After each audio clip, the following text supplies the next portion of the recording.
How can I practice self-advocacy for accessible learning services? Imagine walking into your classroom or college campus and confidently asking for what you need to succeed. That's what practicing self-advocacy is all about. It's about knowing your needs and speaking up for yourself in a respectful way. Start by understanding your own learning needs and rights. Think about how your disability or learning difference affects your studies. For example, if you have trouble hearing, you might need a sign language interpreter or caption videos. Write down what helps you learn best. This self-awareness is the base for effective advocacy. Next, learn what services and accommodations your school offers. Most schools have a disability services office or accessibility services. They help arrange supports like extended test time, note-taking help, or assistive technology. Reach out early, ideally before classes start, to introduce yourself. Ask about the process for requesting accommodations and meet with the disability coordinator or advisor. Building a good relationship makes it easier to get the support you need. Practice explaining your needs clearly and politely.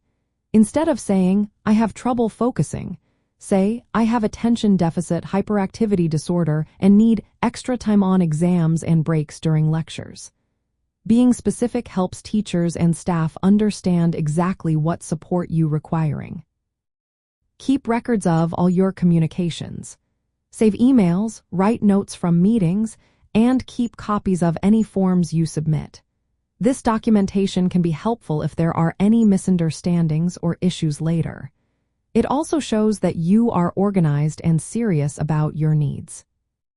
Participate actively in meetings about your education plan.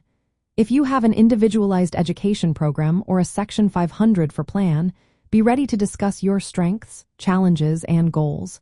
Use tools like a self-advocacy checklist to prepare. List your strengths, what you want to improve, and what accommodations you need. Share this information clearly during meetings. Practice your advocacy skills in safe settings first. Role-play conversations with a friend or write practice emails. This builds your confidence and makes you more comfortable speaking up in real situations. Remember, self-advocacy gets easier the more you practice. Build your self-esteem by recognizing your achievements.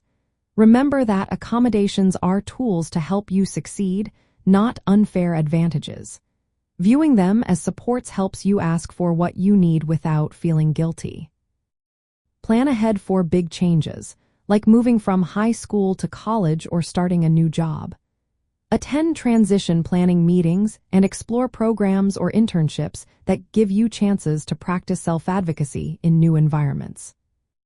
Finally, connect with others who share similar experiences.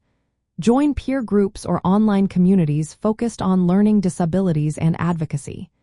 Sharing tips and stories can boost your confidence and give you new ideas. Practicing self-advocacy means understanding your needs, communicating clearly, keeping records, actively participating in planning, practicing your skills, and preparing for future changes. These steps help you get the support you need to succeed academically and beyond.